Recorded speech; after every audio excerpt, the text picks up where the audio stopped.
Reaction based കാൽക്കുലേഷനുമായി ബന്ധപ്പെട്ടുള്ള ഒരു question ആയത്. ഒന്ന് വായിച്ചു നോക്കി. 10 gram of hydrogen and 64 gram of oxygen were filled in a steel vessel and exploded. Amount of water produced in this reaction will be.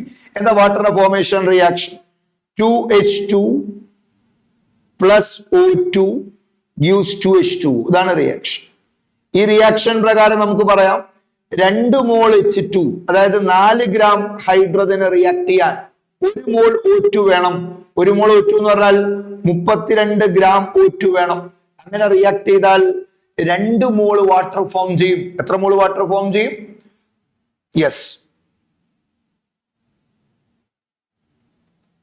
2 mall water form ചെയ്യും, അല്ലെങ്കിൽ 36 gram water form ചെയ്യും. Clear ആണ്? So അങ്ങനെയാണ് നമുക്ക് available ആയിട്ടുള്ളത് 64 gram ഓക്സിജനും 10 gram ഹൈഡ്രജനും. അപ്പൊ എന്റെ ചോദ്യം, 64 ഗ്രാം ഓക്സിജന് പ്രവർത്തിക്കാൻ 8 ഗ്രാം ഹൈഡ്രജൻ വേണ്ടി വരും. ജസ്റ്റ് ഒരു × 2 ചെയ്താൽ മതി. അങ്ങനെയാണെങ്കിൽ 4 മോൾ വാട്ടർ ഉണ്ടാവും. എല്ലാ ഭാഗവും 2 കൊണ്ട് മൾട്ടിപ്ലൈ ചെയ്യാം. × 2 64 ഗ്രാം ഓക്സിജനെ റിയാക്ട് ചെയ്യാൻ 8 ഗ്രാം ഹൈഡ്രജൻ മതി. അപ്പൊ 4 മോൾ വാട്ടർ ഉണ്ടാവും. അപ്പൊ ചോദിക്കും, സാറേ 10 ഗ്രാം ഹൈഡ്രജൻ ഉണ്ടല്ലോ. കുഴപ്പമില്ല, 10 ഗ്രാം ഹൈഡ്രജൻ 8 ഗ്രാം റിയാക്ട് ചെയ്യും, ബാക്കി 2 ഗ്രാം റിയാക്ട് ചെയ്യാതെ കിടക്കും. എന്തുകൊണ്ടാ ഹൈഡ്രജൻ റിയാക്ട് ചെയ്യാതെ കിടക്കുന്നത്? ബിക്കോസ് 8 ഗ്രാം ഹൈഡ്രജൻ റിയാക്ട് ചെയ്യുമ്പോഴത്തേക്ക് ഓക്സിജൻ തീർന്നുപോയി. സോ ഓക്സിജൻ ആണ് limiting reagent that limits the reaction.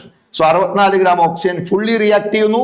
അപ്പൊ 8 ഗ്രാം ഹൈഡ്രജൻ പ്രവർത്തിച്ചു, 2 ഗ്രാം ബാക്കി കിടക്കുന്നു, 4 മോളാണ് വാട്ടർ ഫോം ചെയ്തിട്ടുള്ളത്.